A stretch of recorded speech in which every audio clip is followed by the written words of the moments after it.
This is weird.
Welcome to Warrior Class. Where the teachers whoop ass.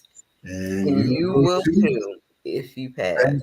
All right. This is the Protect and Serve episode. Excuse me. We're about to get into it. Belay is not with us today. Belay is taking his daughter Ogunbemi to university. To begin with his mom in tow. Oh, cool! To begin the first. Oh yeah, his mom is down here too. So yeah, her birthday was yesterday too. So shout out to Mama Betty Jones, or I'm sorry, I think she has a different last Newkirk. Newkirk, right? Newkirk. Yeah. Happy birthday. Happy birthday, Pastor Betty Newkirk. Yes. They're heading to Louisiana. I won't say which school, but they're heading to Louisiana for Bami's first day of college. So that's pretty cool. All right, so we're about to get into it. Any news? You got any news, Monique? I don't have any news. I had news that I was holding on to for the longest, and now I can't remember them. I should have wrote them down. But if you have some, Baba, maybe I'll remember while you do yours. Well, not really. The show is based on what happened in the news, and we're gonna get into in a minute. Right. One thing I have noticed when a sister is murdered by the police, it doesn't get as much momentum or feeling or passion as when a man is murdered by police. That concerns me. Why do you think that is? I think it's because in this world, we care less about girls and women than we care about men. More disposable. Yeah. And have long been. So yeah, there are, I remember listening to men say, they have a daughter that they're sad, they're depressed, and even some women feel they failed their husbands because they had they didn't give them a boy. Right. When my son, after having all those girls, so I've got 8 girls, 1 boy, but at the time I had 7 girls. 6 girls when Ade was born. He's my 7th child. My mother said, "I know you're happy you had that boy." Now, I said, I'm happy that he's here.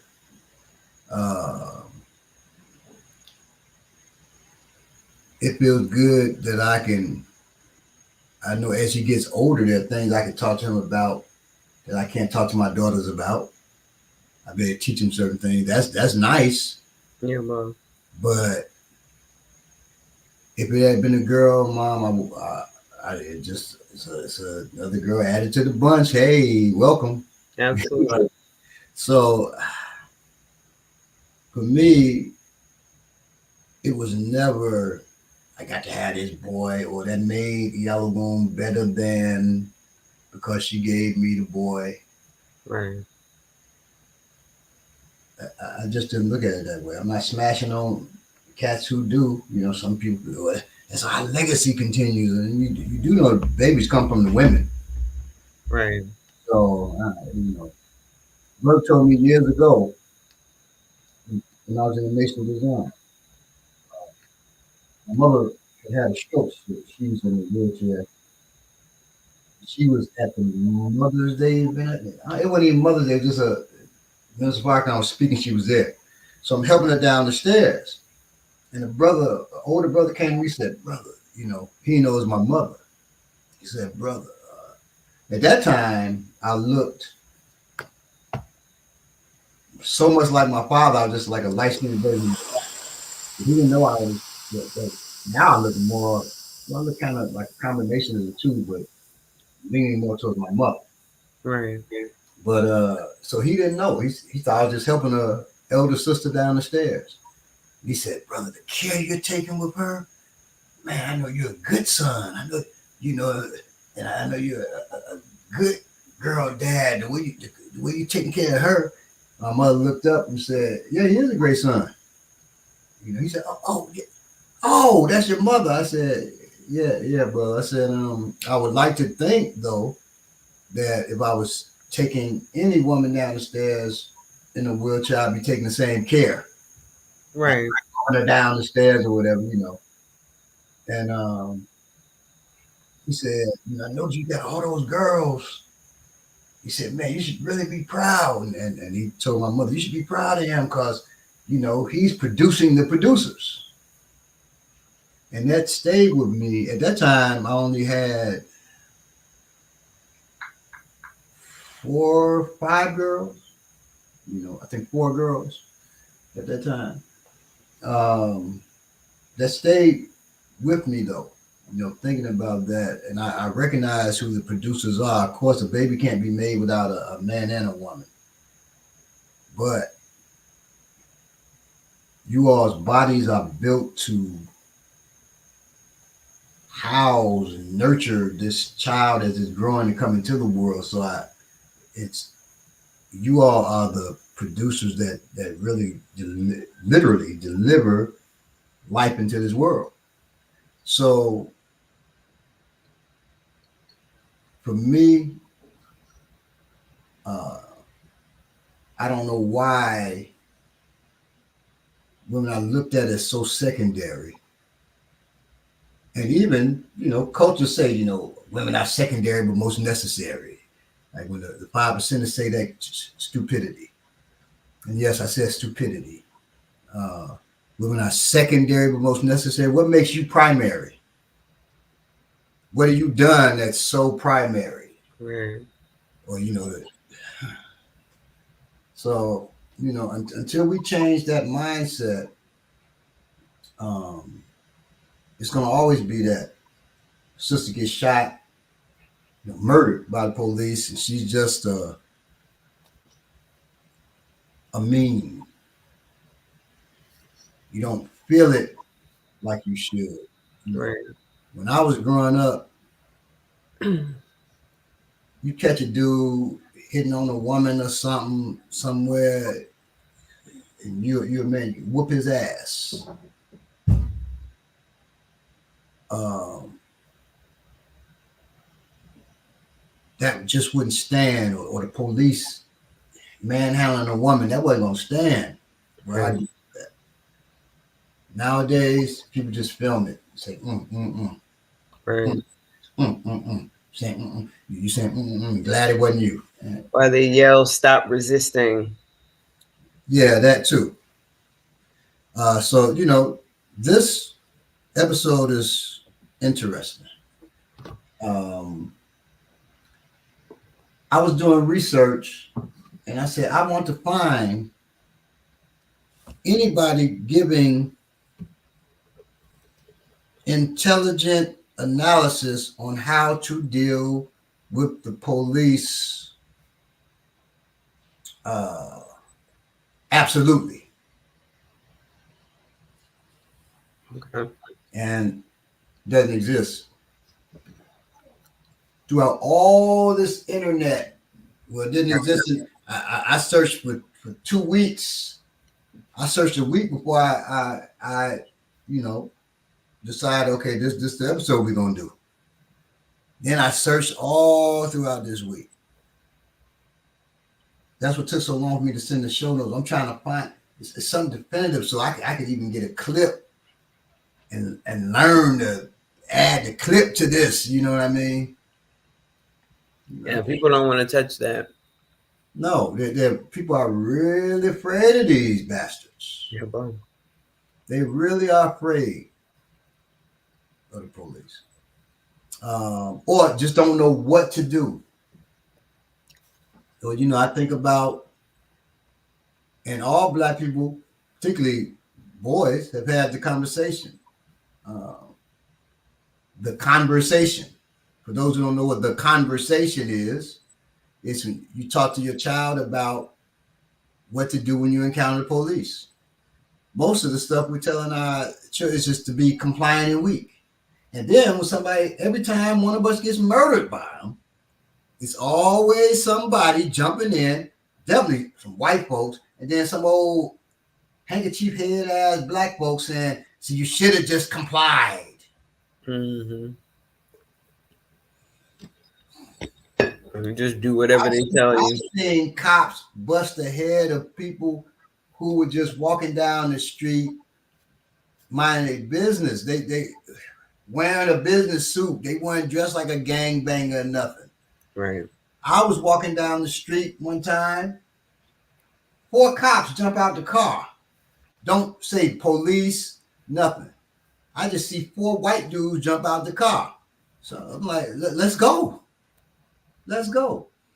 The reason I didn't draw my tool was because I figured they police because they white dudes jumping out with these big ass cowboy looking mustaches. I figured they police, but I'm not sure. They ain't said police. I said, what's going on? What?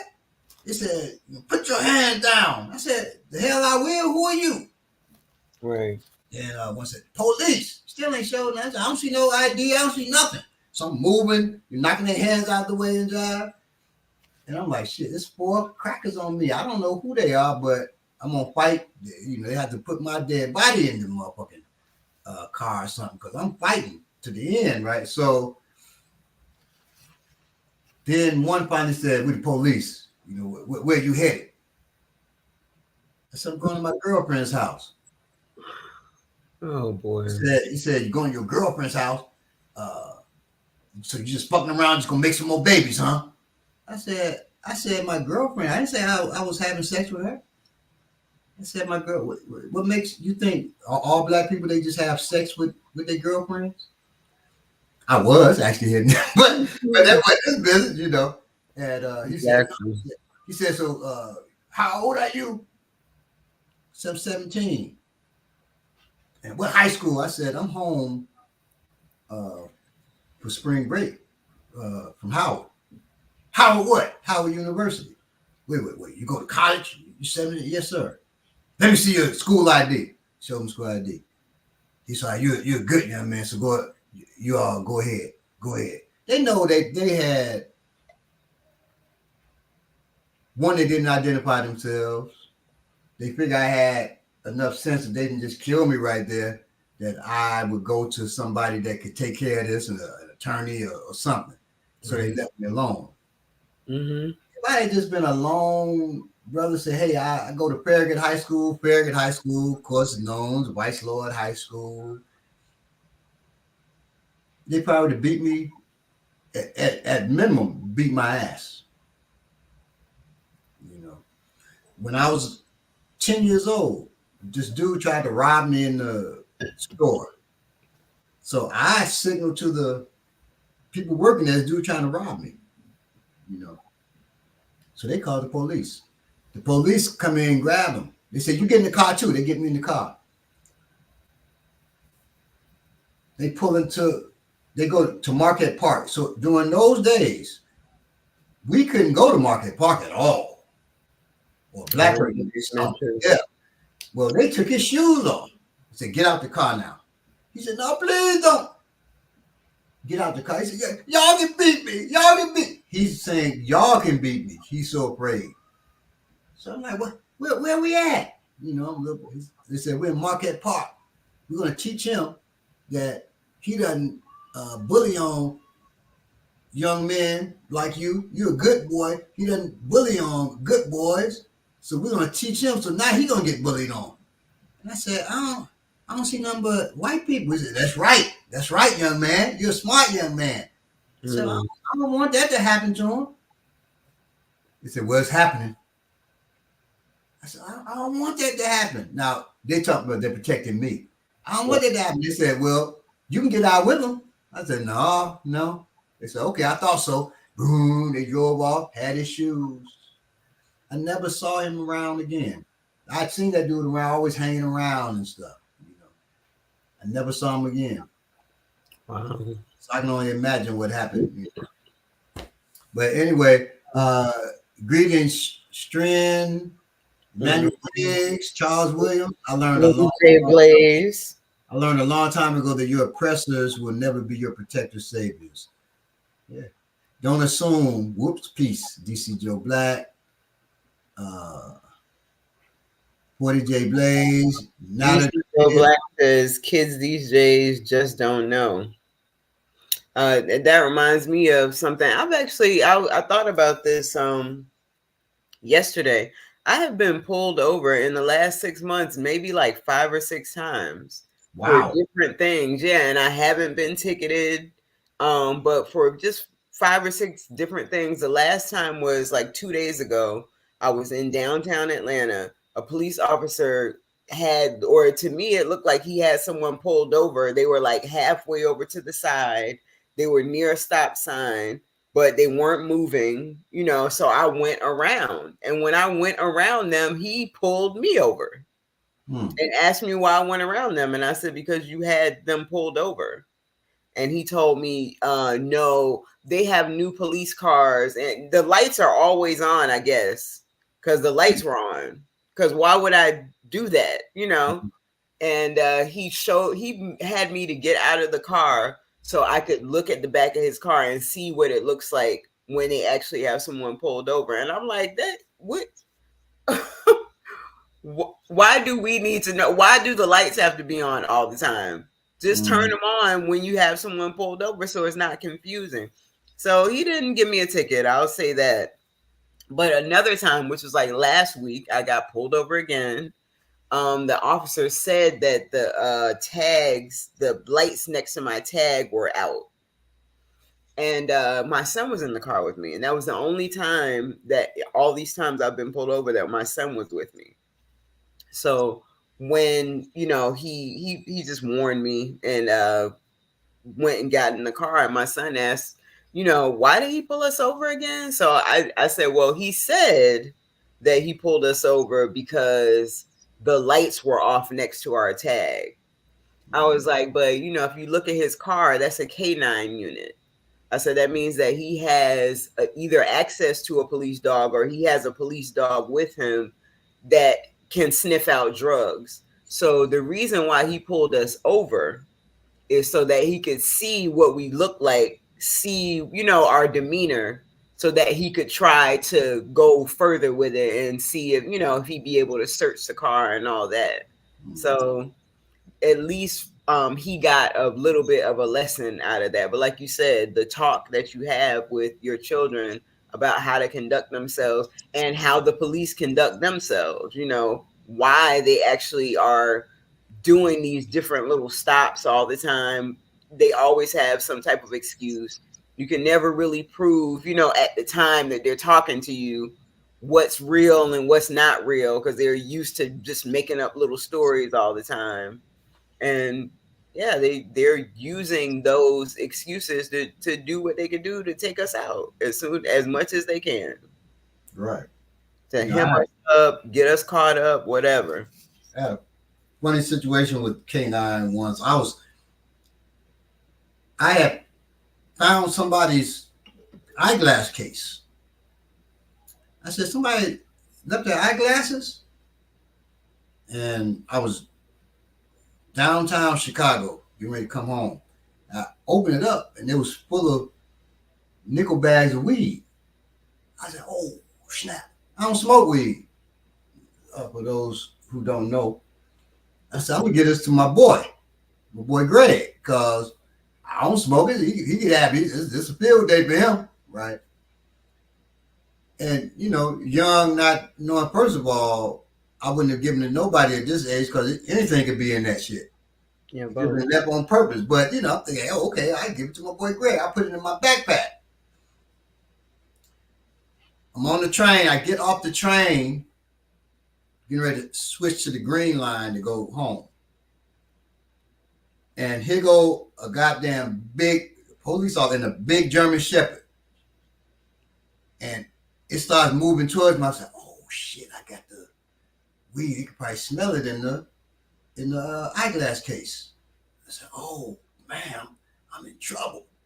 I ain't never even smoked weed, and now I'm about to go to jail. Right, for possession. Oh God, what do I do? So I'm like reaching in my bag. I'm thinking, should I take it? But if I hurl it, they still gonna get me.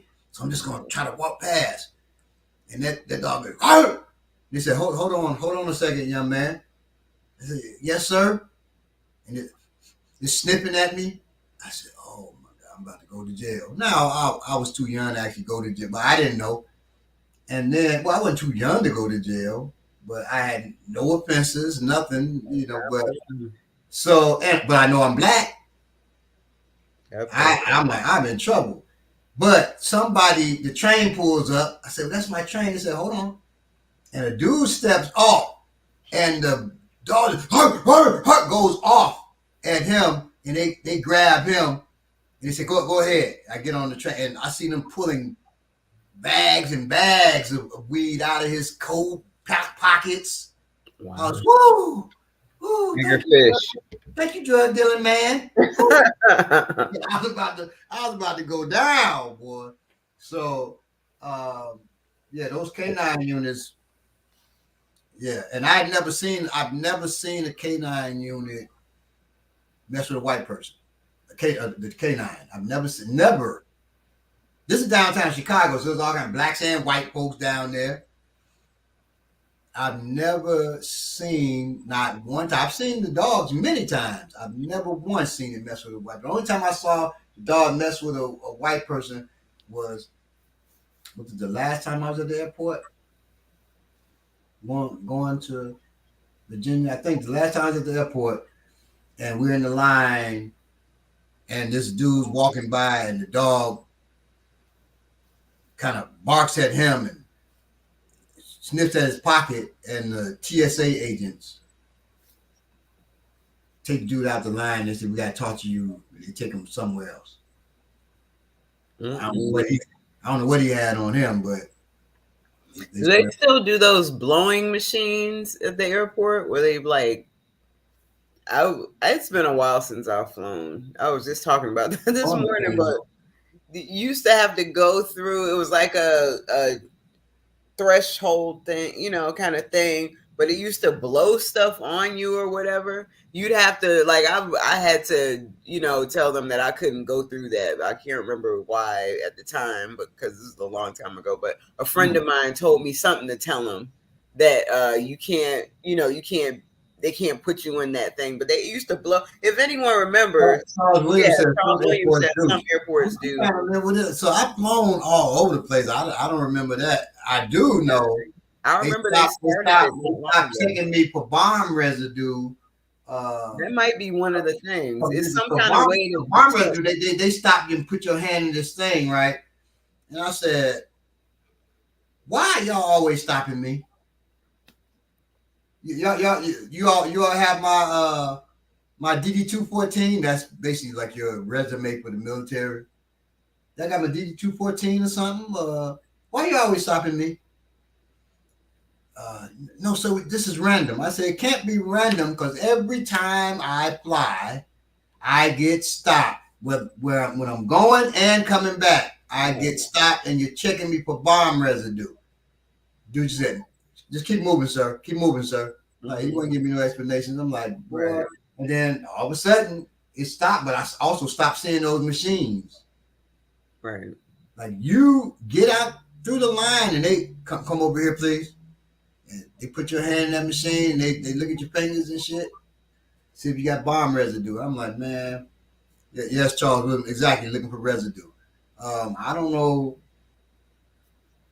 or if it's my former name. Yeah, I'm sure they have people flagged where that, this person always goes through security.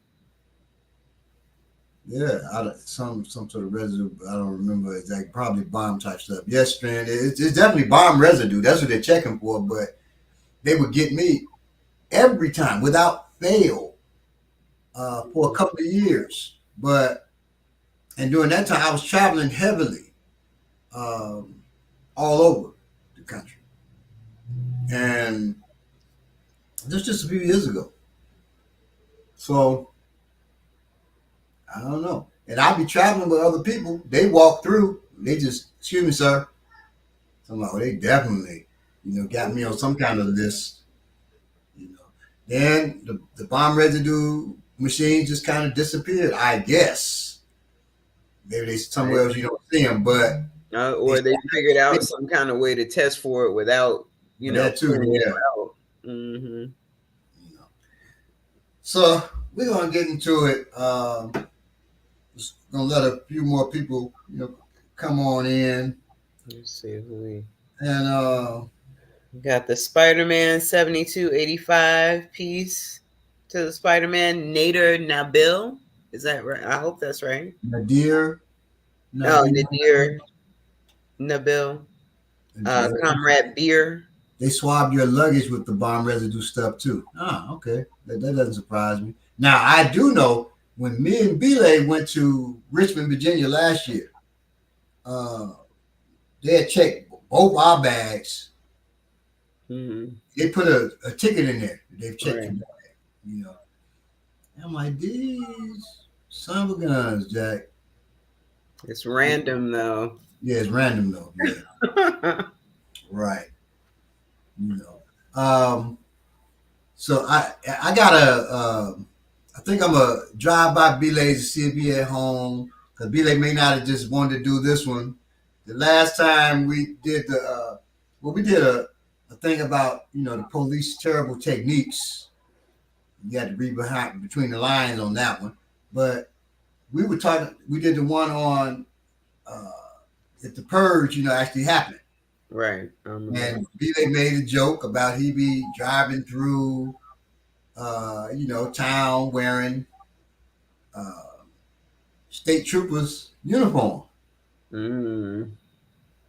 That day, they started following him. so the police started following him. He was driving from my house. They followed him. Then he picked me up the next day for class.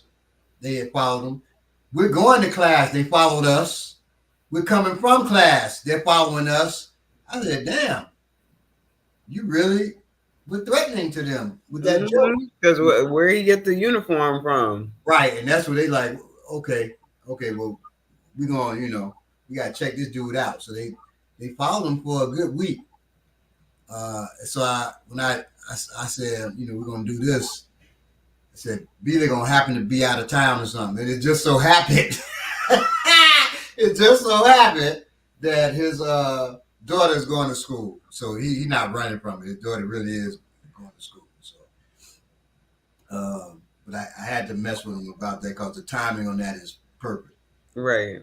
So, with the recent murder of Sonya Massey, which most of you probably know about now, by Sangamon County Sheriff's Deputy Sean Grayson, not Chicago police, Sangamon County.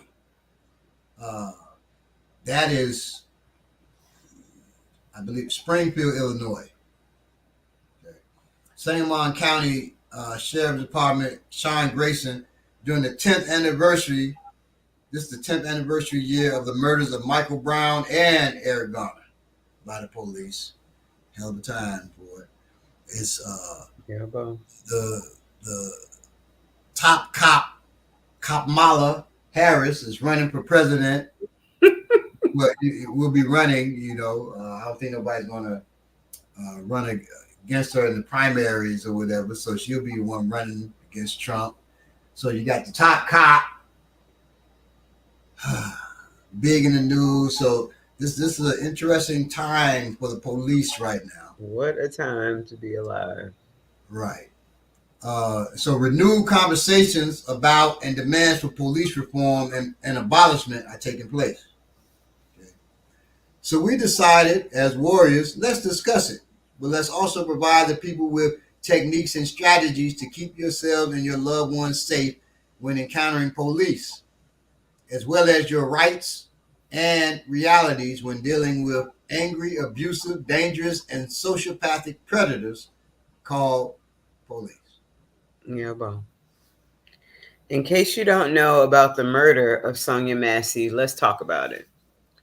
Prosecutors say Sonya Massey, a 36-year-old Black woman, was murdered inside her Springfield, Illinois home on July 6, 2024, exactly 3 weeks ago today.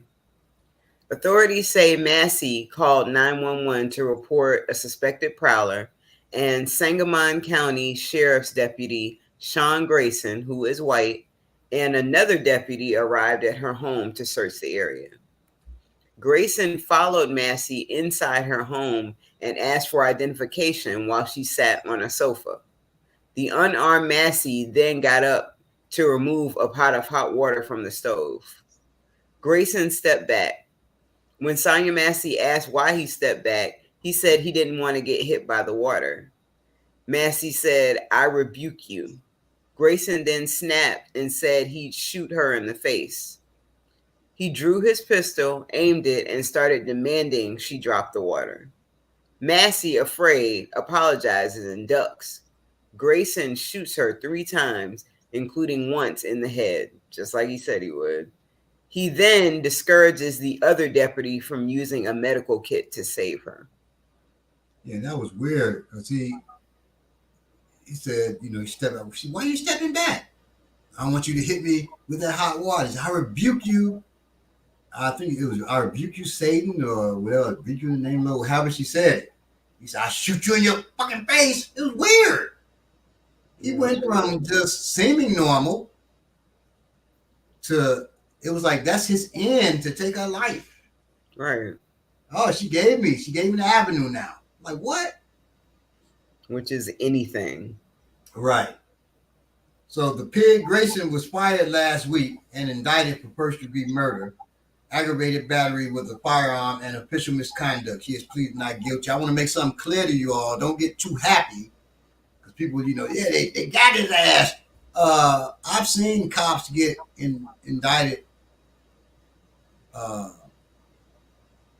then they don't serve no time. We all have. So right. So don't get too excited about that now. Let's look at what we know about Grayson, though. Okay, because we just know he was a big, tall white boy who murdered his sister. He's a big, tall, evil.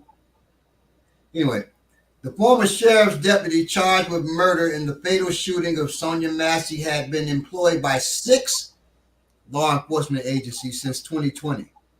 So why you keep hiring this guy? Obviously problematic. He's not sticking around. Illinois law enforcement records show this now.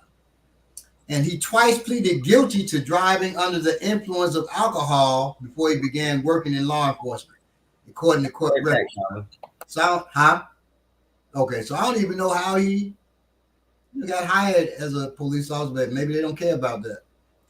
Records reveal more details about Sean Grayson's work history with other law enforcement agencies before he murdered Massey, including 2 prior complaints against him during his tenure with one department and disciplinary action related to a vehicle chase. Grayson was fired from the Sangamon County Sheriff's Office on July 17, nearly 2 weeks after he shot and murdered Massey in her home in Springfield, about 200 miles southwest of Chicago. He was disciplined by the Logan County Sheriff's Office after he hit a deer with his squad car during a chase that violated department policy. Grayson worked for Logan County immediately before he joined Sangamon County. His personnel record from the agency also shows that 2 people filed complaints against him. A woman accused him of inappropriate behavior during her arrest. It just said inappropriate behavior, don't know exactly what that is. And her fiance, who was an inmate at Logan County Jail, accused him of abusing his power and harassment when Grayson, after he was inappropriate with the woman, then he went to the jail, found out her man's in jail, goes to the jail, and questioned her man after the woman's arrest.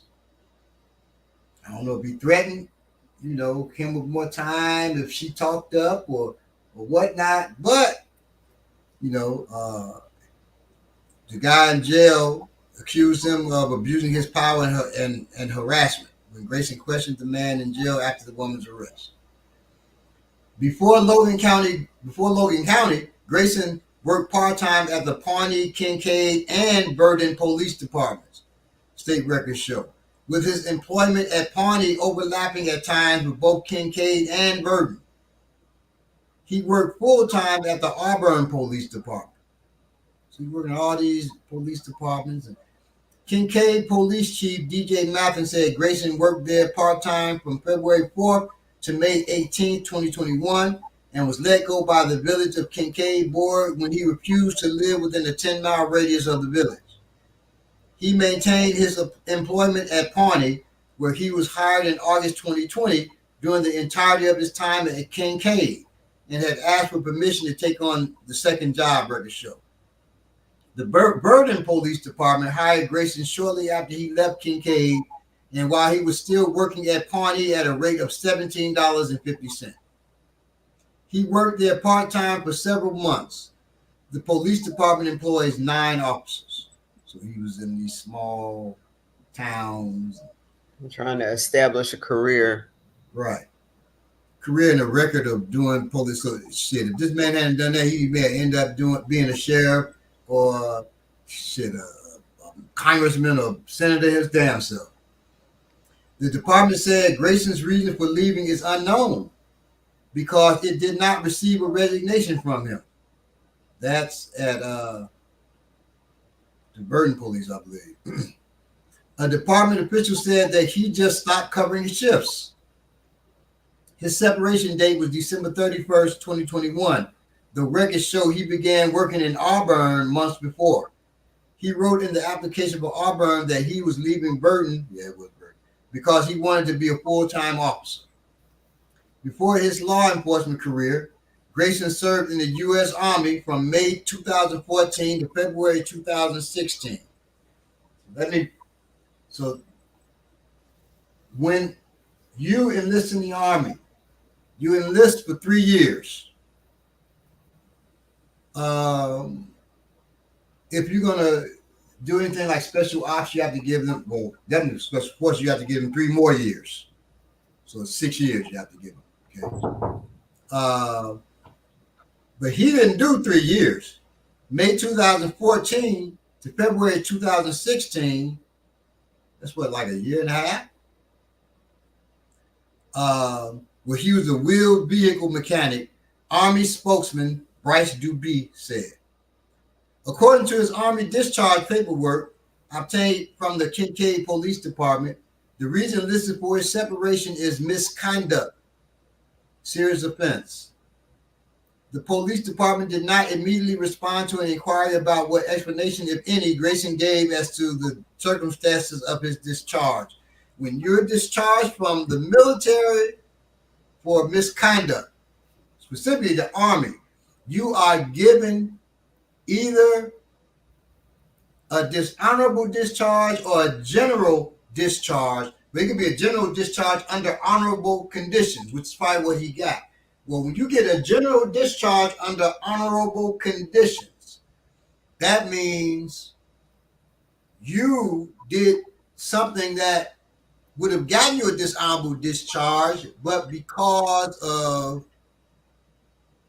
connections you had, Right. or it was maybe it was dishonorable, but it was minor. Usually connections, they want to help you out, so you don't get a dishonorable discharge, you get a general. But people knowing that, like jobs and shit, they ain't trying to hire you got a general discharge. I mean, you can't get hired at like a warehouse. You Right. know, those kind of jobs. If you have, if your military career discharge, any of that stuff is not lined up. It is not honorable discharge, yes. Yeah, you can't even get a regular job. And I mean, these police forces are hiring him. Right. Right. And they said misconduct, serious offense. So that definitely was at least a general discharge under dishonorable conditions. Wow. But they still hired him. Multiple police departments, mind you, multiple. Mm-hmm. Court records show Grayson twice pleaded guilty to misdemeanor charges of driving under the influence of alcohol in 2015 and in 2016. Less than 10 years ago. Right. The 2015 arrest occurred during his enlistment in the military. That's common. That is common. I would be willing to guess. I don't know the exact numbers, but I'd be willing to guess. And a recruiter told me when I was going to the Army, as we're drinking cognac together, he said 99% of people in the Army drink.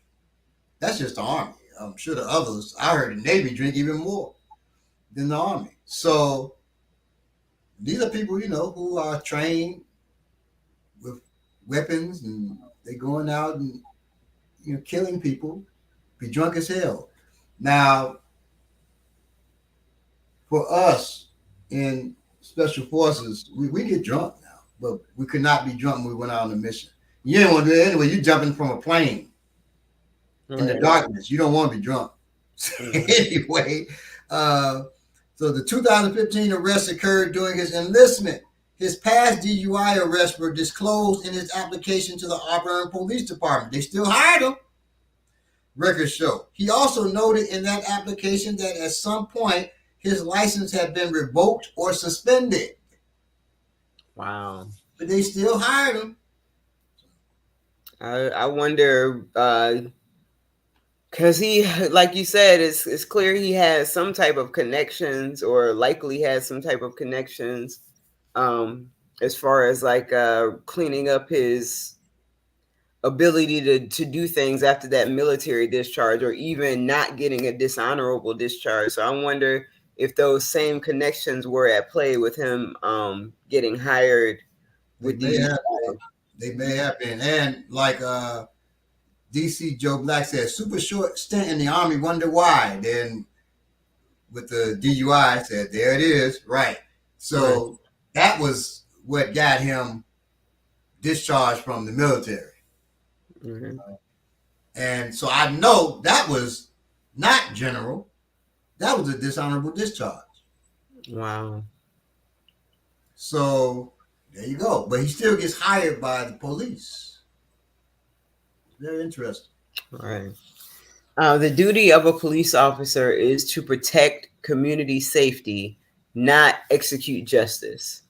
Law enforcement officers must allow the courts to determine the final fate of an alleged criminal. The police officer is not a judge, jury, or soldier. The appropriate use of force by police officers is an important issue. Also, local police departments, if not abolished entirely, must place a greater emphasis on understanding community cultures and on improving interpersonal skills of law enforcement officers. On improving the interpersonal skills of law enforcement officers to provide the important additional skills that will help reduce mistakes in the field and build public trust. The primary duty of a police officer is supposed to be to protect and serve the community, protect and serve the community, right? The police officer must balance the legal rights of all citizens with his own safety and the well-being of the community at large. Force is defined as, and a thing on that too, when people are like, damn pig, blah, blah, and they arrest you for disturbing the peace. You cannot, this is the law. You cannot disturb a law enforcement officer's peace. So they're not supposed to arrest you for calling them a damn pig or whatever. What they do, the game they play is they say you were loud on the thoroughfare or whatever language they use. So now that means other people heard you, so they arrest you for disturbing their peace. They really getting your ass for calling them a damn pig. All right. So if you're gonna do that, you could do goddamn pig. You could do that, but remember that for my brothers and sisters, you black, they're gonna probably brush your head to the white meat, and then say you were threatening them or whatever. So but just know that you can't disturb a police officer's peace. The police officer must balance the legal rights of all citizens with his own safety and the well-being of the community at large. Force is defined as power, strength, or violence.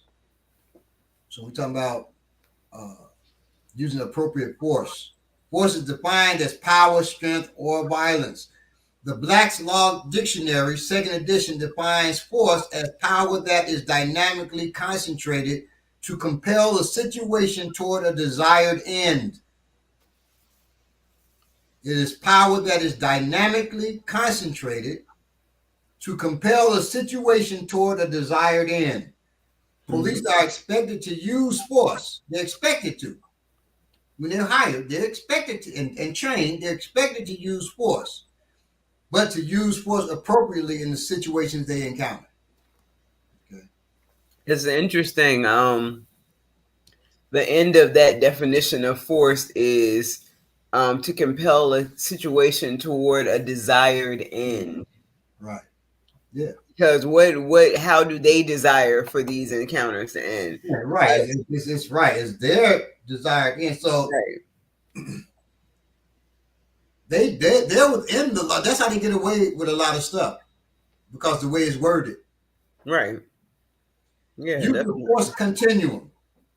Now, in law enforcement, officers have been given many tools to persuade, including verbal orders, flashing lights and sirens. Also, police officers can call for backup if a situation is getting out of hand. The police officer has the duty to gradually apply increasing levels of force defined by the use of force continuum. It's funny. All through, I'm thinking of my wife because I'm listening to my own voice. My wife told me, recently about I have a raspy voice, and I never noticed it, but now I'm noticing it. So as I speak, I'm like, damn. Okay. So anyway, the police officer has the duty to gradually apply increasing levels of force defined by the use of force continuum. 1, and this is the continuum. 1, they should control situations, right?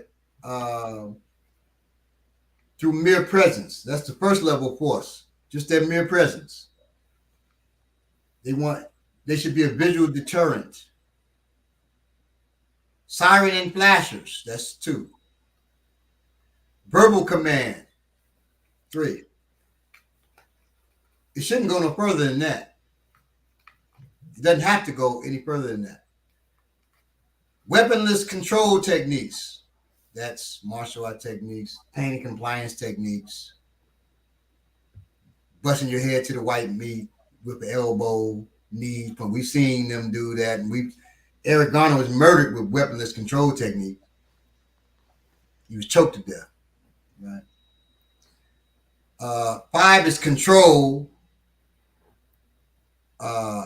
instruments. That's the aspartame, nightstick, stuff like that. The the police nightstick is so synonymous with hurting us that when I was growing up,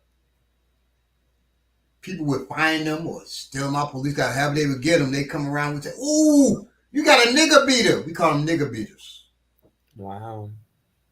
Because that was associated with harming us. First of all, I don't use the term nigger for myself or other black people, but that's the way, it was talked about. That's a nigger beater. Oh. So that's number 5. 6 is stunning techniques. Stunning techniques is stun gun, not the taser. That's number 7. Stun gun, hitting a person with the nightstick on the hands or on the thigh. Those are stunning techniques. Or kneeing them to the thigh. Those are stunning techniques. Okay. Taser, that's number 7. The taser, you shoot it, you send electricity in the person with the darts hit you, and then they send electricity through the wire that's connected to the taser gun into your body. Yeah, bro. 8, chemical agents. Pepper spray. What's the other thing called? Tear gas. Most police departments use pepper spray. They don't use tear gas. Pepper spray affects you quicker. And tear gas is low-grade nerve gas. So they don't want to, if your attorney uses this, nerve gas was used against, so that can make them look bad, the optics, right? So they use oleocapsicum, which is pepper spray.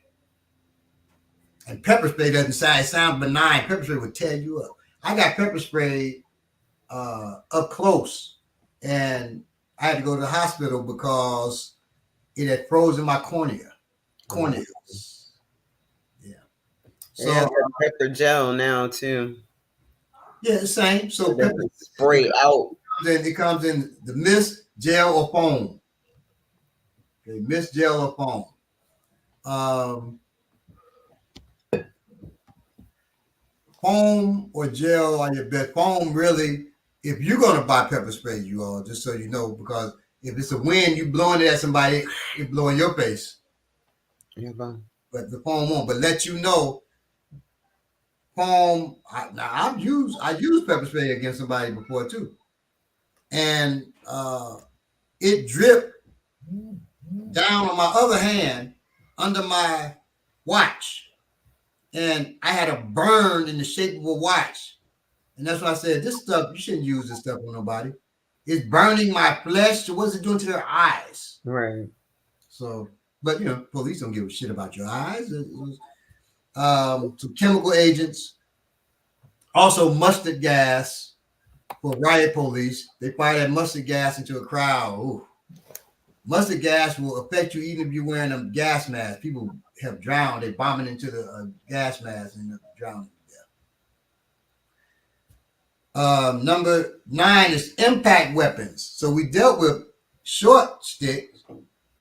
The impact weapon is the riot stick. That's a longer stick that does more damage. And also the PR-24 side handle baton. I think I've shown you all with a PR-24. I have one right here. Right. And then number 10, impact weapons. Firearms, number 10. We all know what that is. It's a pistol, rifles, shotgun. So that's the force. That's how they're supposed to use them. Okay. From 1 to 10. 10 should be the last thing used. A lot of times 10 is the first thing used. Right. Definitely in this case with the sister.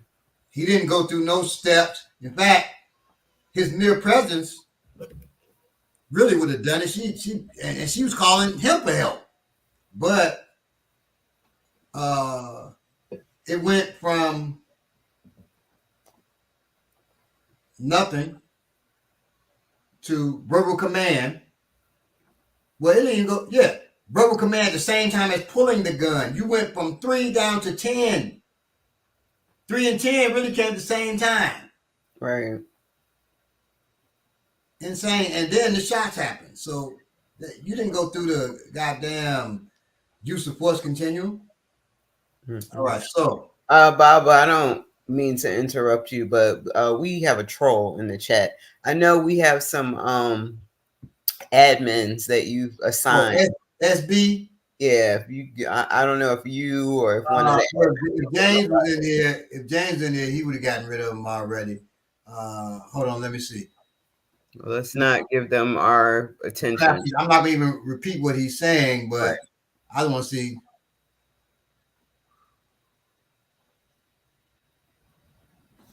Okay, yeah, all right.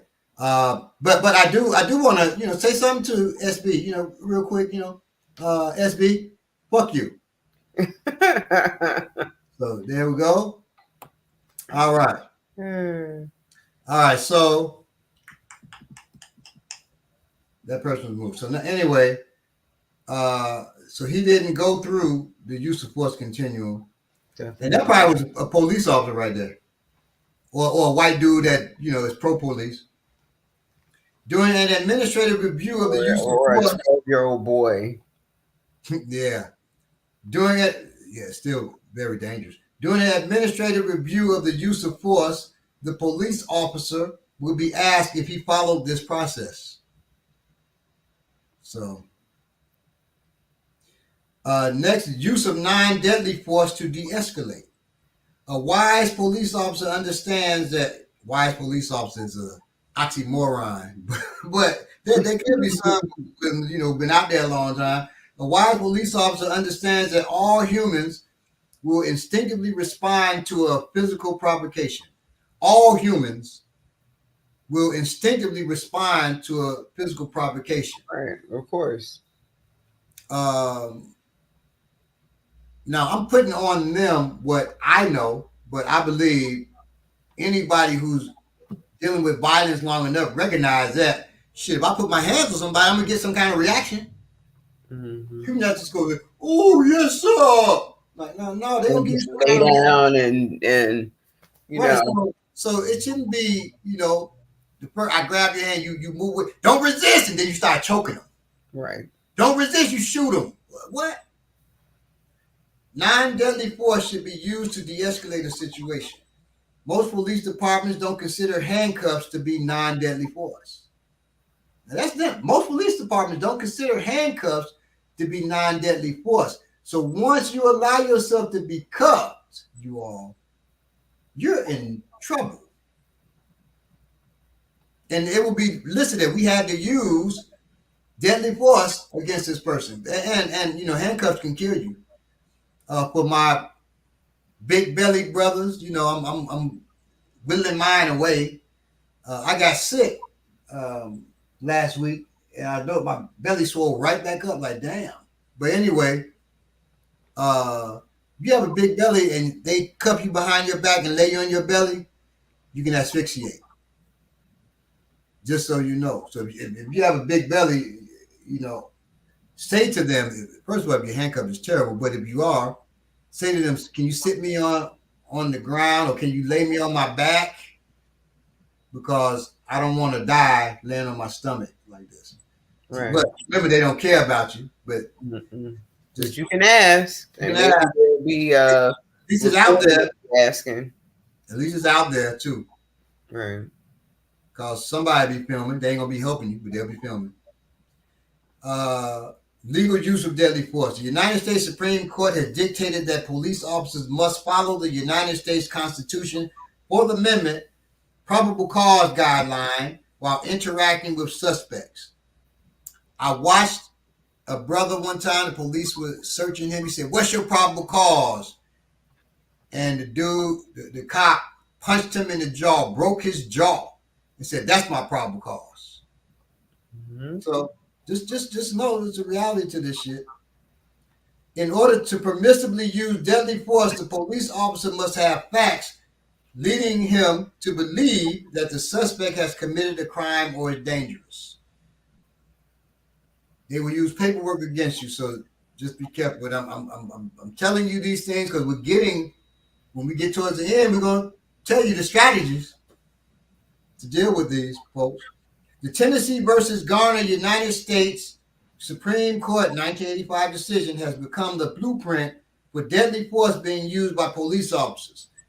Deadly force may not be used unless it is necessary to prevent the escape and the officer has probable cause to believe that the suspect poses a significant threat of death or serious physical injury to the officer or others. So it wasn't supposed to go down the way it goes down. Thus, the characteristics of fleeing or felony are not enough in and of themselves to warrant the use of deadly force. Okay. There must be the reasonable conclusion that the suspect is a significant threat or there's an immediate danger. So just saying this person is a known felon, a known violent felon, that's not enough to they'll do what the hell they want to do, but legally that's not enough. Right. If anything, if you are abused by police, I pray you live, and I pray that you get an attorney and you sue the shit out of them. Most of the time they violated your rights and they violated the Constitution. But that's the key. I pray you survive. Okay. All police officers should use non-deadly forms of persuasion at first. Under the law enforcement officer is able to use deadly force when there is a significant threat or immediate danger. This is how they word things too, to make it like you were a significant threat or immediate danger. In these circumstances, deadly force may be warranted or as an extreme necessity or last resort. Administrative review of deadly force. Each police department has its own rules for reporting the use of deadly force. However, all police departments should be required to report use of force statistics, which is not the prevailing standard. Currently, most police departments will conduct an administrative review when a firearm has been discharged in the field to determine whether or not the deadly force was within agency policy. Militarization of police. Law enforcement agencies across the country began acquiring military-related equipment secondary to the National Defense Act of 1997. Under Section 1033 of the legislation, the Secretary of Defense has the authority to provide law enforcement excess equipment and supplies to local, state, and federal law enforcement agencies. Over the years, the United States Police Force has been acquiring military-grade technology such as night vision goggles, weapons, and armored personal carriers. Indeed, within the last 5 years, agencies acquired nearly $3 billion worth, or 460,000 pieces of equipment that has included automatic and semi-automatic weapons, incendiary devices, and armored vehicles. And who are they making war on? Civilian police departments are employing military tactics, weaponry, uniforms, and behavior. The ideology emerging in the 1960s in answer to the Black Panthers. At that time, Special Weapons and Tactics Units, or SWAT teams, developed in attempts to bringing down the Black Panther Party throughout the United States. The teams of specially trained groups of pigs also intervened in bank expropriations and instances in which hostages were involved. However, beginning in the 1980s, more and more officers donned military equipment when confronting drug-related cases, serving warrants, and other circumstances of mostly non-violent crimes. Right. So that's SWAT's main mission now is serving of warrants and hostage barricade situation. So if you say you have a son that is drunk and he said, I'm going, my girlfriend left me for Joe Fly, and I'm going to whoop Joe Fly. I'm gonna kill Joe Fly. And you say you ain't going nowhere, son. No, I'm not letting you out there. And he calls the police. She not letting me leave the house. I gotta leave the house. My mama not letting me leave.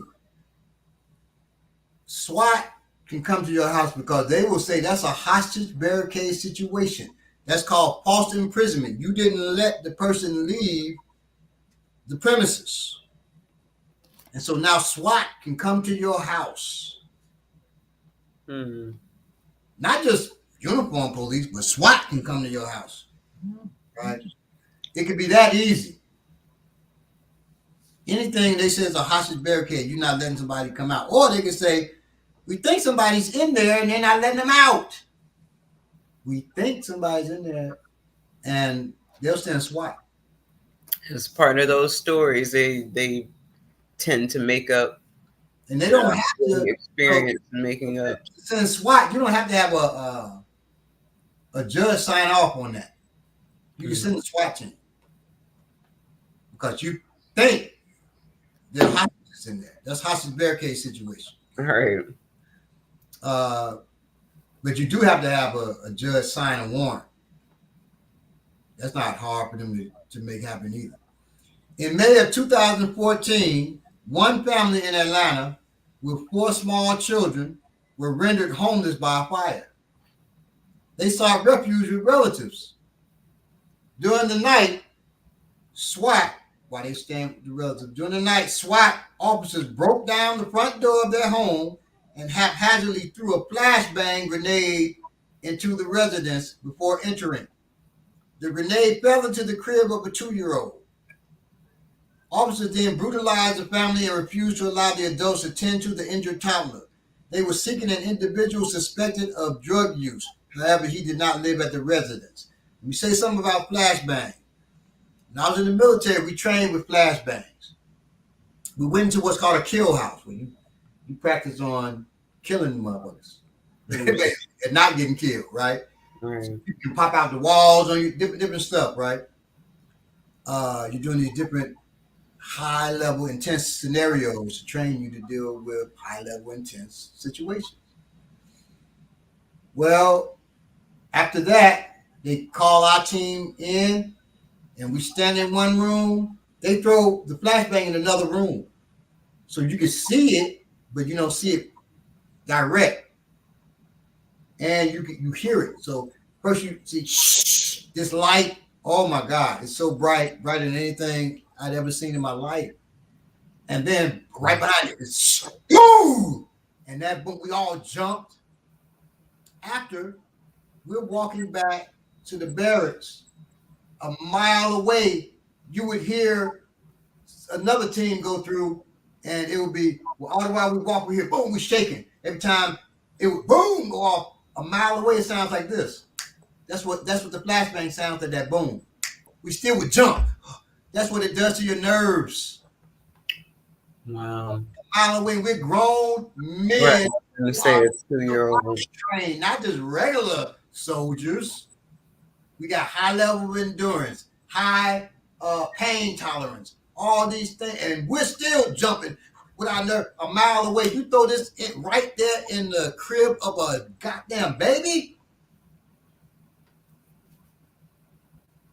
man. You know these bastards. So sitting that baby, it's called Baby Boo Boo. Now I don't know. Maybe y'all can tell me. I can't remember. Did Baby Boo Boo live? I was thinking, if it's the story I heard, I don't think that the child survived it. But I wasn't sure if it was the same story I heard. Too. Well, I know that our comrade was involved in the case as a civilian. You know. I'll be right back, Papa. Fighting against the case. I'm not sure Baby Boo Boo lived through that. I don't think so. But Citizens across the country engaged in peaceful protests in light of incidents related to unpunished police brutality have been met with tear gas, not pepper spray. Remember that's low grade nerve gas, and an array of rubber bullets fired from M16s and AR-15s, which are semi-automatic rifles, which the M16 can go full automatic. So AR-15 is a street level, if you will, M16. So it can do AR-15 can do 3-round bursts, some, but most are just like they shoot like a semi-automatic pistol. Every time you shoot, you pull the trigger, it's one shot, right? And then, but it's more accurate because it's a rifle. It shoots a more powerful round. 223 rifle round is more powerful. Like I said, if you shot a 22, it's .22 long rifle, but then the .223 is much more powerful. And also the AR-15 can shoot the 5.56 millimeter round, which is what's shot from in the M16. Okay, so M16 and AR-15 are basically the same rifle. Just so you know. These situations all involve officers using military equipment and tactics. That's why they're using AR-15s in the police departments now. I was walking downtown Atlanta. I get off the train, and when I come up top, there are officers in gray uniforms, and they have, I don't know what their unit is, and they stopped me and one of the other brothers one time. But they've got AR-15s, and then one had a Heckler & Koch MP5. And so they're walking. I looked at it, and he said, "Oh, you're looking at this, right? I know you don't know what this is." I said, "It's a Heckler & Koch MP5." He said, "Hold on. Where'd you learn that?" I said, take care." He said, "Military?" I said, yeah, like that. Like, dude, get your bragging ass up out of here. So, like no one knows anything, right? But they have. So they're armed with these things. So now AR-15 shoots a rifle round. The Heckler & Koch MP5 shoots a pistol round.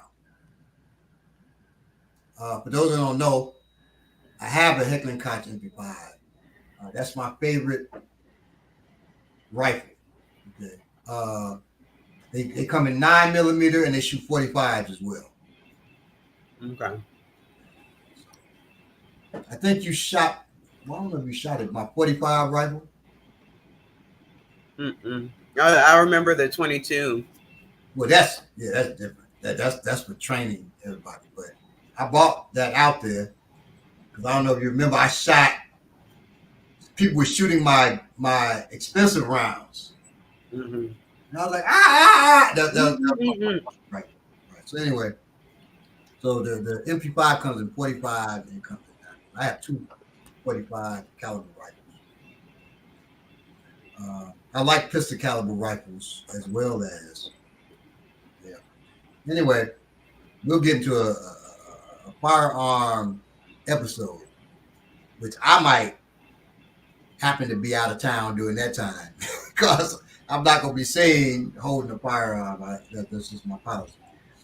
Anyway, the aggressiveness and brutality exhibited by officers, whether wearing and employing military-issued equipment or not, resembles soldiers entering a war zone, not public servants protecting and serving the people. Yeah, but okay. They can have on blue, and so a buddy of mine has had an Heckler & Koch MP5 in 9mm. Yes, baby survived. Baby boo boo. Baby survived, but with severe injuries, and was put into induced coma until treated. I knew it was something very serious with that. Yeah, that's awful. All right. Sure, it's still living with trauma. Right. So to deal with the police and police abuse effectively, you must have realistic expectations and a realistic outlook in regard to the police. First, understand that police don't solve, stop, or prevent crime because they were never designed to. Cops are armed agents of the state and have been since the day they were created. The police are a product of capitalism, and we have to see that. The police are a product of capitalism, and we have to see that. Yeah. They are an armed force of repression for the ruling classes in order to maintain and reproduce the so-called order of a vastly unequal, racist, and classist world. Thus, no amount of reform could ever sever the tight link between racial oppression and policing. It can't. Once we understand the function of policing is the violent enforcement of unequal social relations, we have to toss the conventional idea that the police exist to protect and serve in the trash. And stop calling them. Yes, yes. With that mentality. They do not fight crime and keep ordinary people safe. That's not their job. You ask them to do a job, that's not their job. It's not their job to fight crime and keep ordinary people safe. Their job is to maintain the corporation that they work for, which is the state. Right. Maintain order within the state. They aren't the heroes in your story, they're the villains. Yeah, Bo. Okay. It's like people talking about, I loved yesterday, Black News Podcast, their episode was about Malcolm X and Magneto. Malcolm X and Martin Luther King are not Magneto and Professor X. Right. And they broke that down. It's actually dealing with Benjamin Netanyahu for Magneto. And I can't remember the name of the first prime minister of Israel would be Professor X. That's who they actually were writing about. Chris Claremont actually spoke about that in an interview. Chris Claremont did the famous, from issue number 99, and then for years, so the most famous run of the X-Men. Yeah, Bo. So they were not superheroes. They were talking about supervillains, right? And just the same, the police are not the heroes in your story. They're the villains. Okay? And contrary to the way they're often portrayed in popular culture, the pigs do a miserable job of preventing crime because that's not their job. That's not their job. Indeed, cops play little to no useful role for the working masses of society. They only provide a measurable benefit to the ruling class. Oh, and the police should not be seen as part of the working class. They're not the working class. The working class and the oppressed should afford them no solidarity. They should not be looked at as a force that can be or should be won to our side in any capacity. Yeah, Bo. You ain't gonna join the police force and change it from within. And all that shit. They're not you. They're not you. And if you go in there, they're gonna turn you into them. The mask will become the face. Okay, so inequality requires its keepers, its enforcers. Inequality requires that. If I'm gonna use inequality, and if I'm gonna be an oppressor, I have to have keepers and enforcers of that. Right. You simply can't have capitalist exploitation without a repressive apparatus to keep the people from revolting. And that's their job. That's the police. Okay. And somebody said, well, what is the role of the FBI and CIA? The role of the FBI are federal police. It's the same as any other police. They're the enforcers of the oppressive arm they're the enforcers of the oppressive state, the oppressive government called the United States government. The Central Intelligence Agency are the spy arm that goes around the world and make sure that everybody's in line with U.S. policy. So they will put presidents in other countries. They will murder people that's not in line. Yeah, well. So and no, none of that spook who sat by the door stuff. That shit's not working. That was a great book, great movie, but it's a book and movie. It's stone cold fiction. Right. Okay. With Now, this, what is the DIA? The DIA is Defense Intelligence Agency. I believe. Well, I don't know if Spider-Man is asking that because. So my father was assigned to the DIA in Africa. He's special forces, but he was assigned to the Defense Intelligence Agency while he was there, and he learned African martial arts there. But I'm not saying nothing about what his mission was. I'm happy he was able to teach me. You know what I mean? But what his mission was, I don't know, to be honest with you. But I can't. I wouldn't say it probably was nothing positive. So the DIA is like the CIA, but military. okay. Doesn't Mark Milliner. All right, Mark Milliner, don't get trolly now. Does the government play any positive role in society? Nope. All right, so you down. With this perception, we understand we have to move with wisdom. These aren't our friends, our comrades, or our people. The only advice we can give you is threefold. 1, come home alive. 2, stay or get in good enough shape to run, climb, and defend yourself if you must. And think about what Baba was saying with the big belly thing. That's something that you can be working on, because if you end up at the mercy of one of these people, then that definitely, you being that out of shape, can be held against you and maybe used to kill you. And 3, do not call the police if you can avoid doing so. Rely on comrades, community, family, and friends first. Calling the police is literally calling the enemy and inviting them into your affairs and even your home. And I'll add, do your best not to do anything alone. Always have a comrade with you, a competent comrade, who knows to stay calm in the face of adversity and can do so because they are not afraid. Usually when people, you got that big, I help you up, big, but they ain't moved at all because they're afraid. Right.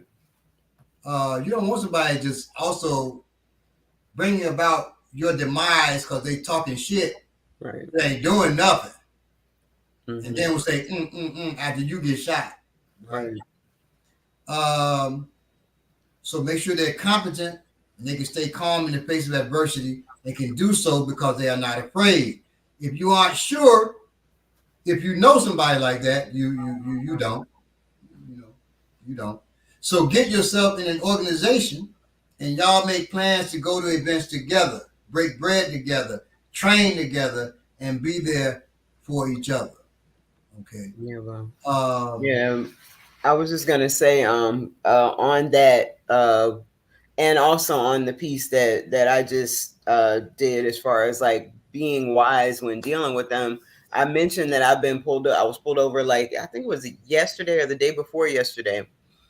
I believe that just like with the K9 unit, how their purpose was to try to see what our demeanor was. I think this police officer was trying to antagonize me, because he clearly had the car pulled over. Maybe the stop was over and he had turned his active sirens off or whatever, but they were both still pulled to the side, so he knew that it fully looked like he had someone pulled over.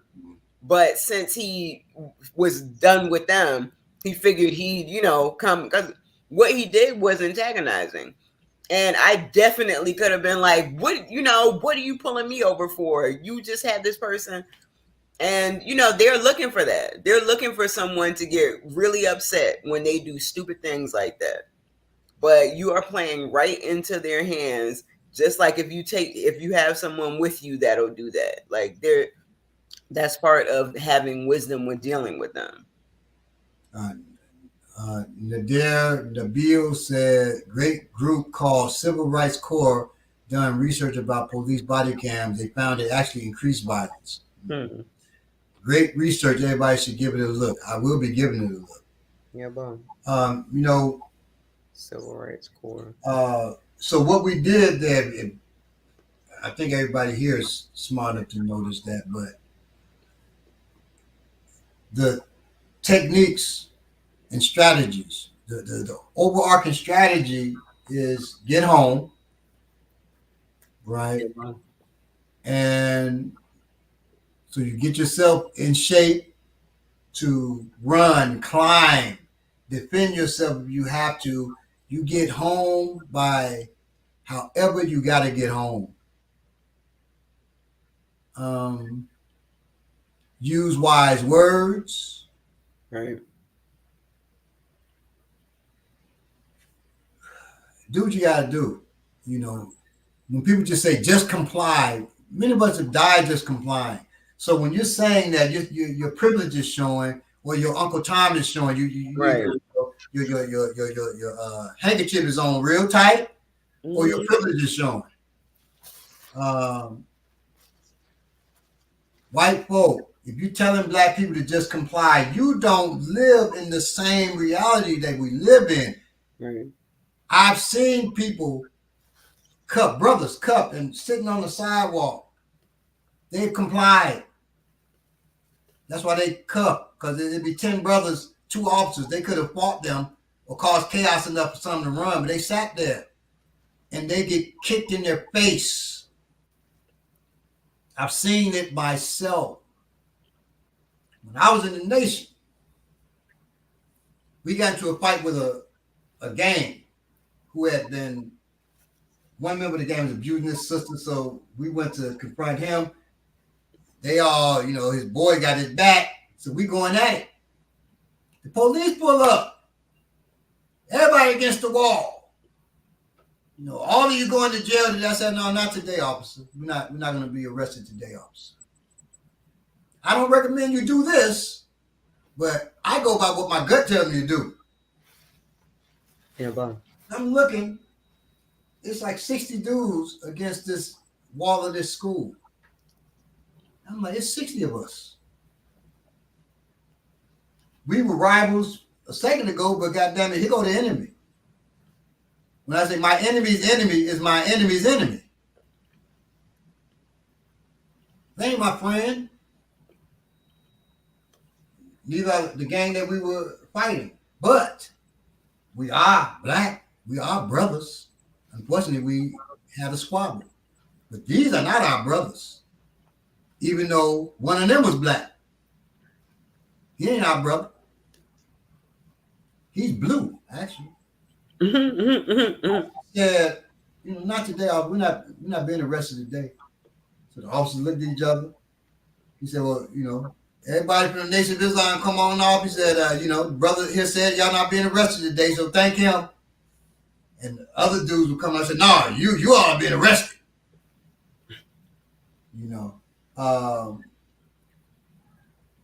Really, if they had all turned with us and it looked like it was solidarity, everybody would have left. Yeah, bum. Because there's that fear. Those officers had to assess, like, shit, can we actually deal with these motherfuckers before backup gets in? So they said, okay, go ahead. I was out with, we were doing I'm a priest in Ifa, for those who don't know. We were doing a sacrifice. It was a sacrifice of a ram. So the ram had been cut. His head was wrapped in a bag, and his body was wrapped in a rug. This shit was so crazy. And so me and another brother, Shango Fang, we're digging the hole to bury it in my backyard. The lady next door calls the police. The cop comes. He's on her porch, flashing the flashlight. It's daytime. Why are you flashing the flashlight? But that's, there's no police here. So we're steady, doing. And so I look, I say, hey, officer, like that. He said, hey guys, what you got there? I said, we got this body with bearing. I didn't say ram body on purpose. He said, okay, you need any help? I said, well, you can come down and, help us if you want. He said, no, okay, I'm gonna stay up here. Right. That looks pretty heavy there. I said, yeah, it was pretty heavy. It's about 160 pounds. 160 pounds. So he's thinking it's human. He said, okay, but I know in his mind, he's thinking, these dudes this bold to be, you come help and doing it still in front of me. Right. I'm not fucking with them. They said, all right, guys, have a good day. All right, officer, have a good day. Have a nice one. Put that mug in there. Bloom. Sangamon put the head in there. Stoop.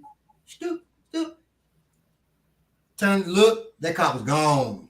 And no cops came to our house either. Because he's like, God damn. These dudes are bold. He probably told that lady, you should move. You got some stone cases at your house. And so who appointed that lady as the house detective of the neighborhood? You always got house ladies who are house detectives of the neighborhood. Our house I was about to give our damn address. Our house in Atlanta. So we have a house in Jonesboro, a house in Atlanta. Our house in Atlanta, we had a lady live next door to us. A doctor, retired doctor. And she be acting so nice to y'all going and stuff. And, come to find this lady, everything we did, we're doing spiritual stuff. We got people coming by. She calling the police. So found out it was her and everything. Unfortunately, the sister died of some disease. I looked. I said she's sick from something. Just after a while, so she got sick. She ends up passing. I called my sister. I said, well, the lady next door has passed. You got the people moving her stuff out. And she said, well, that's why you don't be a snitch. I said, damn. This from my sister. Like, oh, my God, Lisa. That's why you don't be snitching on people. I said, damn. The lady died because she's snitching, not because she's eating the wrong foods and shit. So, Baba. Do you see Joe Black says sometimes they're good, sometimes I don't know if he's joking or not, but sometimes you get a favorable result for you. I'm not gonna say the snitching Pope. No, he's talking about I'm sorry, I thought he was talking about the officers. But yeah, maybe he is talking about the snitches. Elusive View said, the neighborhood detectives. Yeah. Self-appointed neighborhood. Right, self-appointed. They another thing they call them the nosy neighbor lady. Right. And it ain't just ladies now. Okay. Men do it too. Detectives. Men do it too. But it's normally, neighbor ladies a lot of times are older women. Yeah, I don't know why. But I find living with an octogenarian woman, and you and I have talked about this as far as your dealings with your mother, that sometimes they just need something to do. Right. Sometimes it just ain't nothing to do. Right. You gotta get them some. Exactly, because they just need something to do. They got a chicken running around in the yard. Right, exactly. It's like we had our German Shepherd. We had our German Shepherd on a leash running around, and the leash was in the earth, and she was a puppy. She would run at the cars, but she would know what did the street. But that was what she was doing, and we were going. Actually, hired a professional. My wife hired a professional trainer, so we're going through the training, but so she's getting better. But and we're giving her some time to be out running. While when we can't just take her running, we still would let her be out. Yeah, well. The lady called the police on us. Here come the police. the dog, whatever they are, they actually police in Atlanta. And she's talking to me about, this has got a diagram. This is what you got to have. You got to have these two posts and this, and they run between the posts, and you got to have some other thing. I said, ma'am, I have no mechanical. I don't know what this is you got right here. Right.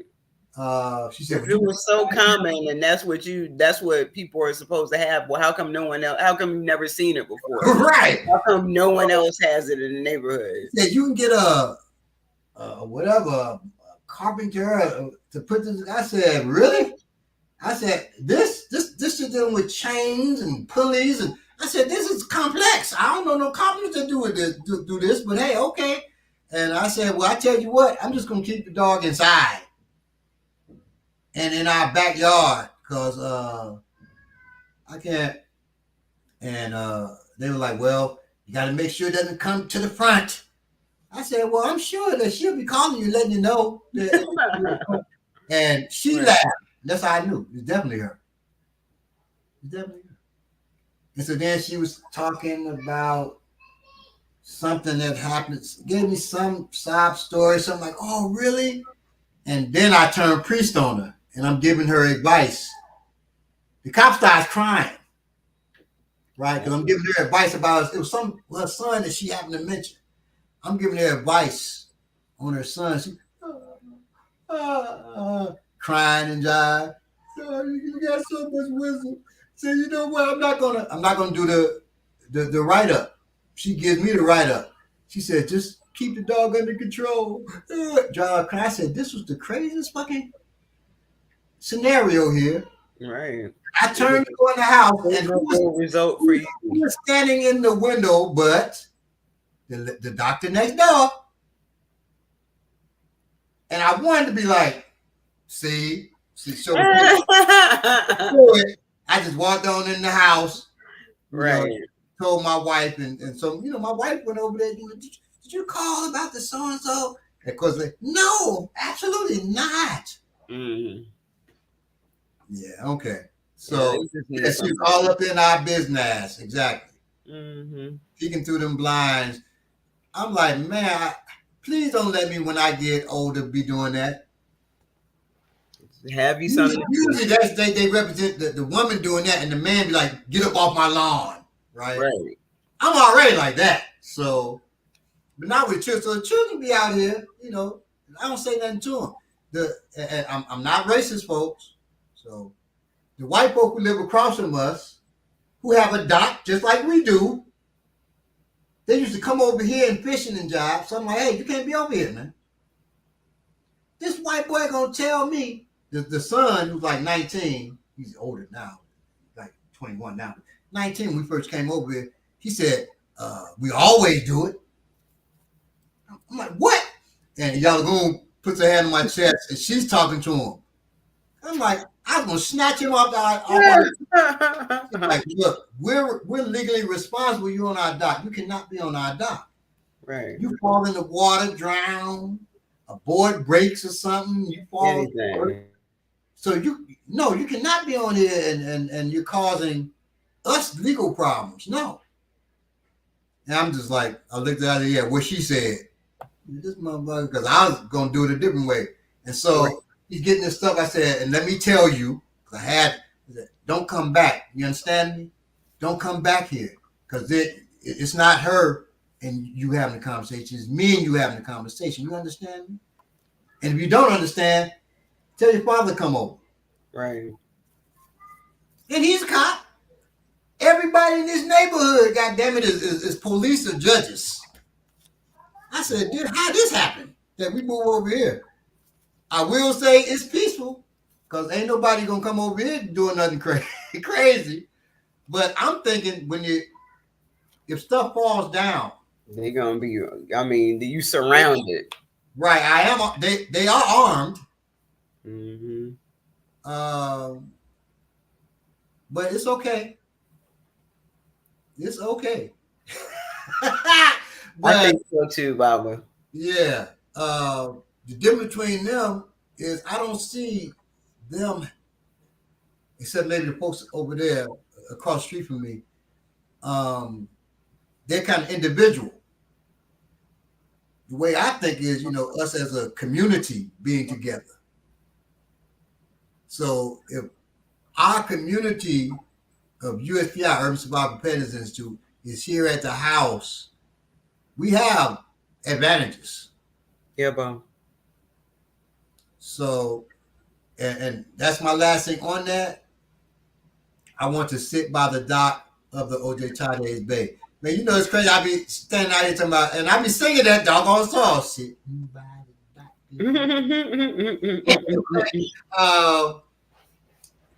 I forgot what I was going to say. I guess I didn't need to say it.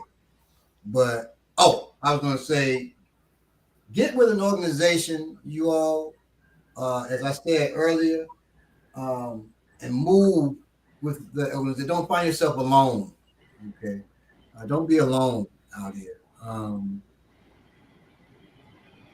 For many reasons. You don't want to be a target for people because you're alone. When things fall down, people say, well, that's not going to happen. It happened in 2020 with the pandemic. Yeah, bro.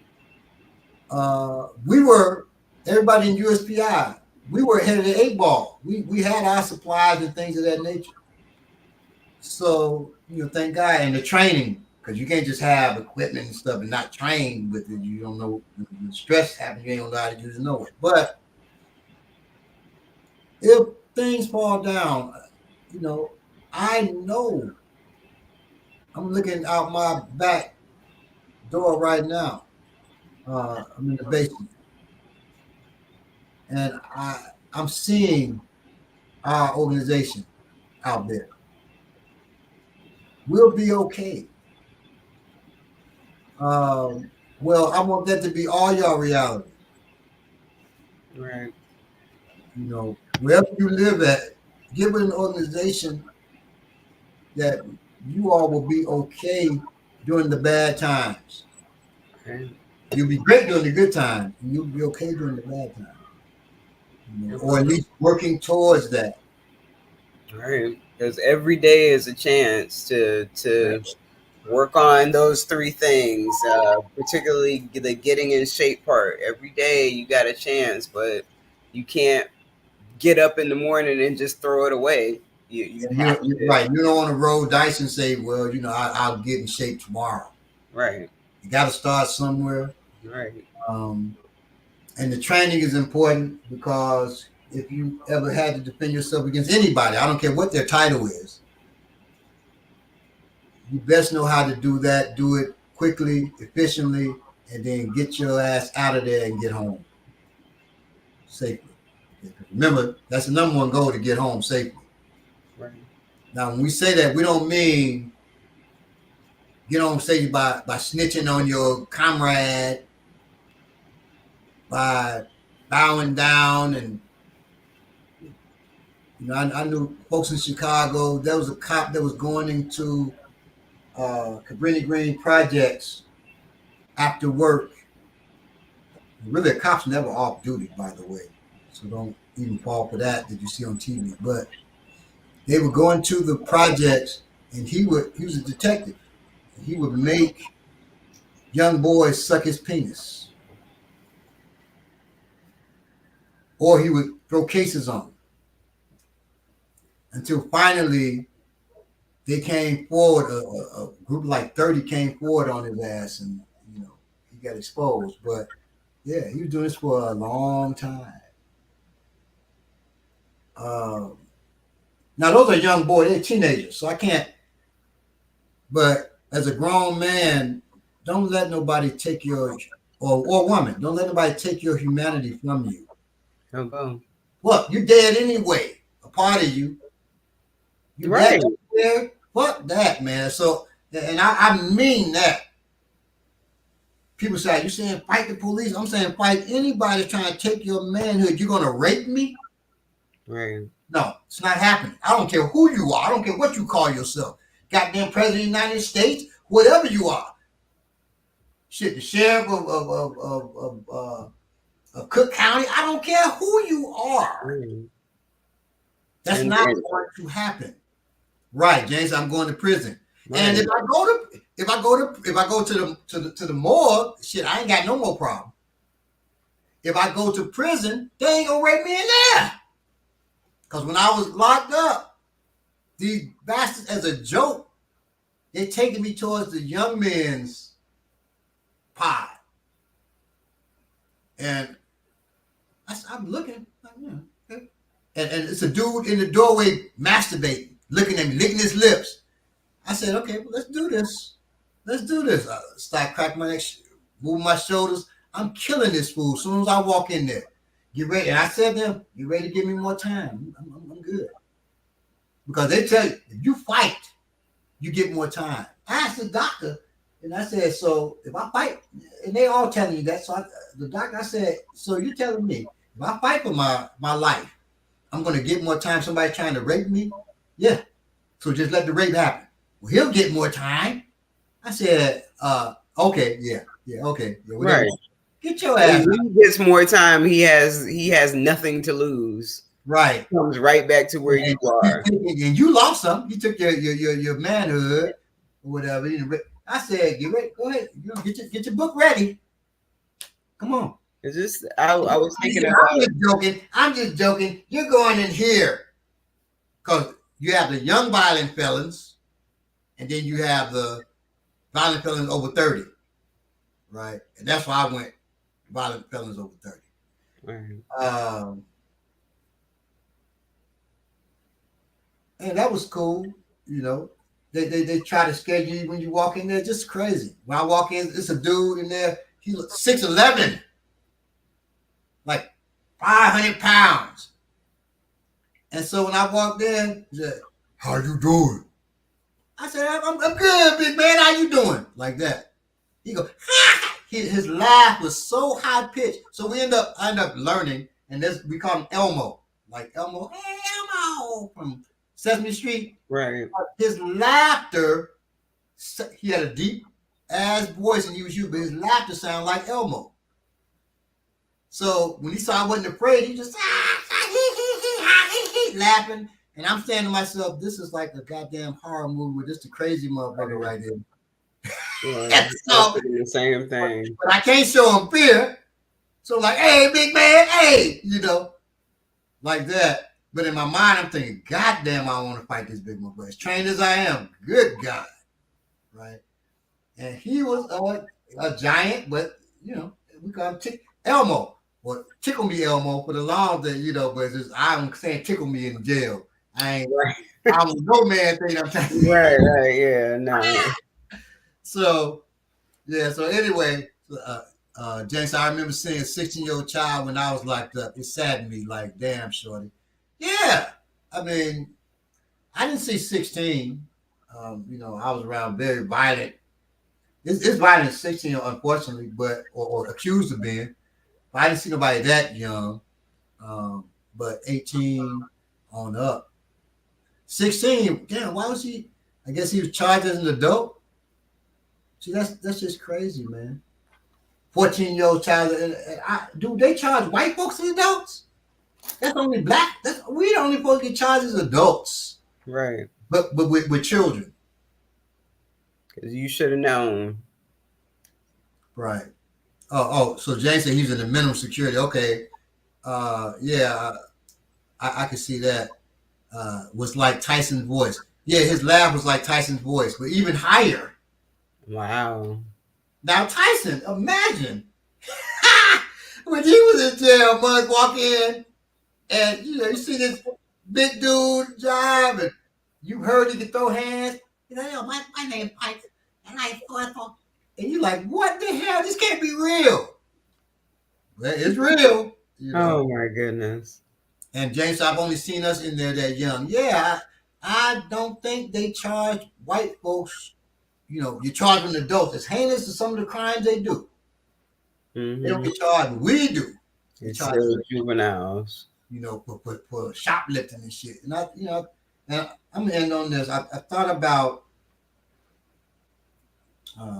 Michael Brown, and they tried to demonize him and say, you know, he was shoplifting. Shoplifting warrants murder. Right. You know how they think. For a person, so that's bad, shoplifting, murder. But the person saying that thinks that that's okay to murder a black man if they Right. shoplift. That's how they think about you. Like Q said in his rap, this is what they think about you. This is what they think about you. Absolutely. Okay. Yeah. So be careful out there. Uh, like Ominiki said, stay in shape or get in shape if you're not in shape. Your life depends on it. You know.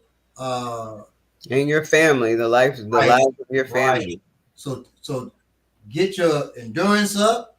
Wind is more important actually than technique, because you can know a bunch of technique. Your wind goes, you ain't trying to do no technique.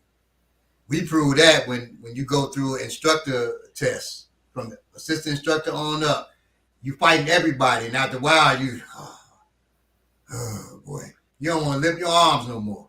Okay, so get yourself in shape. Endurance, as far as your heart endurance, running, but also push-ups or lifting to build endurance, Yeah, well. muscular endurance. You don't want to go to muscle failure. Okay, when you're running, you may have the heart to run 10 miles, but if your legs give out because they're burning so bad, you're limping now. So work out, try to take that shit seriously. And now that I'm talking about that, as soon as I get off the line here, I'm going to take my daily walk and do some work. I already did this rising. Me and my son and my friend, we went and walked around. So, So all right, y'all. Y'all be safe out here.